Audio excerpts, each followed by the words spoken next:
in Damascus, forming that crescent, that land bridge of Iranian supplies going right into Israel's backyard. So the Israelis at the end of the Iraq war were like, no, this is not going to work at all. We have to break this up. We have to go to war in Syria. We have to take down Assad. Arab Spring happened. There was some energy from the people. I think it was somewhat organic.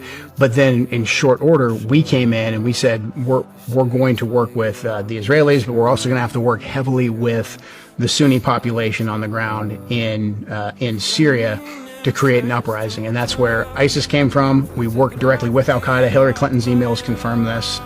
The operations that we were doing to support the so-called Free Syrian Army, and there were some moderates there, but the most effective guys initially were Al-Qaeda and then eventually ISIS. Now, obviously, ISIS got out of control, and they started plotting attacks in Europe. They started plotting attacks in America. They took over large swaths of Iraq. So we then had to go back and put out once again the brush fire that we had started and go after ISIS. That's where I lost my late wife.